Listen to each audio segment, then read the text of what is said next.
भगवान का दर्शन आंखों से होना है और चींटी का बचना पैरों से होना है। देखेंगे तो आंख से, लेकिन चींटी को मिटाएगा कौन? पैर। अब देखो पैरों का महत्व देखना। क्यों तुम लोग छूते हो, क्यों गंदोदक लेते हो? उस मनोवैज्ञानिक खोज का जब मैंने अपने जीवन में जैन दर्शन से तोला और पूरे 24 घंटे को देखा कि कितना साधु कहां भगवान का दर्शन की बलि चढ़ा दी पैरों के लिए, पैर से चींटी ना मर जाए। इतनी बड़ा त्याग मात्र पैरों के लिए करता है साधु। इतनी बड़ी साधना, एक एक कदम रखते 24 घंटे इतनी सावधानी नहीं रहती। 24 घंटे इतनी सावधानी नहीं रहती, चूक जाते हैं।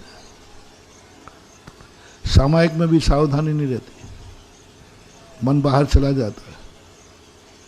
और यदि थके हों तो थोड़ी बहुत सुन रहे हो ना, देखो सही सही कहने में कोई कभी कभी चल के आते ना तो प्रमाद आ जाता है, लेकिन साधु कभी भी चलते हुए प्रमाद नहीं लेता। चलते हुए उपयोग नहीं बदलता, चलते हुए उसको निद्रा नहीं आती, चलते हुए झपकी नहीं लेगा। स्वाध्याय में आ जाएगी, हो सकता है माला फेरते भी आ सकती है, लेकिन चलते समय सबसे ज्यादा सावधान एनर्जिस्ट यदि साधु रहता है तो जिस समय पैरों का प्रयोग होता है, पैर हरकत में आते हैं और पैरों को सारी ताकत देता है। और कौन सी ताकत देता है? रक्षा की, अनुकंपा की, दया की। दया की, अनुकंपा से देता है। इसलिए जीव की रक्षा का भाव साधु का पैरों में होता है। जीव की रक्षा करने की ताकत साधु पैरों में देता है। और तुम्हें भी क्या चाहिए? नहीं त्राता, नहीं त्राता, नहीं त्राता जगत रे।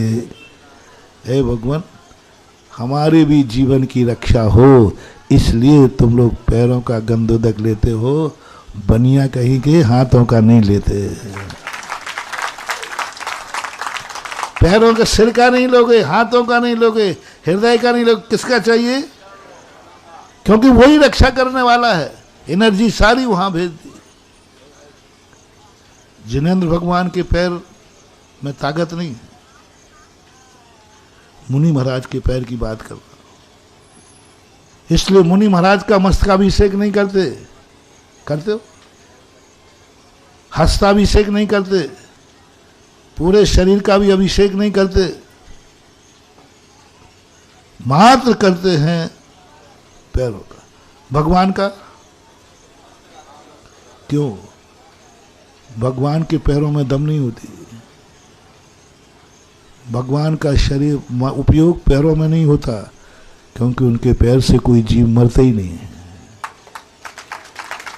उनके पैरों से कोई जीव मरता ही नहीं है। वो जमीन पे कभी चलते नहीं, वो तो गगन विहारी है। भगवान से उपकार कौन से अंग से होता है? उपकार कौन से अंग से होता है? तो भगवान के शरीर के प्रत्येक रोम रोम से उपकार होता है, क्योंकि उनके सर्वांगीण शरीर से जिनवानी खींचती है। उनके पैरों में नहीं, पैरों में उनका उपयोग नहीं है। सर्वांगीण उनकी पूरे औदारिक शरीर है। सर्वांगीण उनकी एनर्जी होती है। पूरे सर्वांगीण उनका सबको, पैरों में ही ज्यादा एनर्जी हो ऐसा नहीं, पूरे सर्वांगीण होती है। इसलिए भगवान का मस्तकाभिषेक होता है और साधु का। वह स्थिति को जब तुम्हारे लिए जो मैं बता रहा था कि यह सोच जब जैन दर्शन ने बनाया, तो इसको पराधीनता नहीं मानना। जो अपना मूल प्रसंग था, स्वाधीन होने का तरीका यह नहीं है कि हम अपनी अंदर समझ से परे होकर के और एकाकी हो जाए। और तुम जितने जितने एकाकी होते जाओगे उतने उतने तुम टूटते जाओगे, तुम्हें टेंशन बढ़ेगा, तुम अकेले पड़ जाओगे। लेकिन मैं करूं क्या महाराज, पराधीनता स्वीकार कर रहा हूं। बड़े अध्यात्मी लोग आके कहते महाराज मेरा पंच परमेष्ठी में मन नहीं लगता। मैंने क्यों नहीं लगता? बोले आचार्य उपाध्याय साधु सब एक ही तो हैं, एक ही समान तो हैं और पर है। पर में मेरे भाव जाता है तो ऐसे लगता है कि जैसे दूसरे की दुकान चला रहा। कितना बड़ी भूल। कुछ ऐसे संबंध है महानुभाव, कुछ ऐसे आलम्बन हैं जिनके आलम्बन लेने से हम स्वावलंबी हो जाते हैं। पंच परमेष्ठी का आलम्बन लेने से पराधीनता नहीं, स्वावलंबन आता है।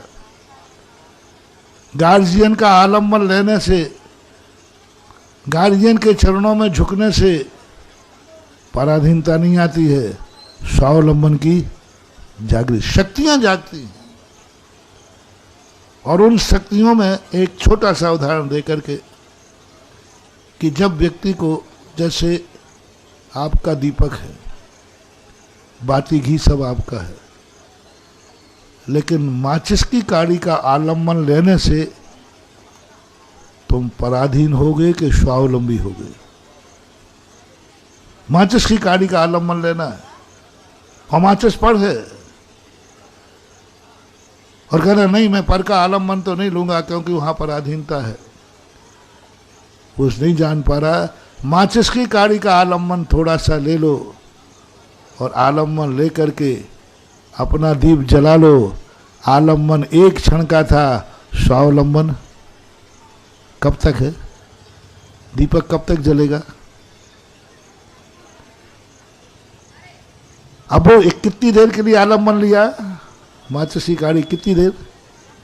इतनी देर का आलम्बन लिया और स्वावलंबन कितना जाग गया। ऐसे ही धर्म के क्षेत्र में हमें देव शायद गुरु का, जिनवाणी का, मंत्रों का, साधुओं का आलम्बन लेना पड़ता है और आलम्बन लेना चाहिए, लेकिन पराधीन होने का भाव नहीं करना। इनके आलम्बन से हमारे खुद का दीपक जल जाएगा तो हम जन्म जन्म के लिए स्वावलंबी हो जाएंगे। जय जिनेंद्र, अगर आपको मेरी वीडियो अच्छी लगती है तो प्लीज़ मेरे चैनल को लाइक करें, शेयर करें और सब्सक्राइब करें। Thank you.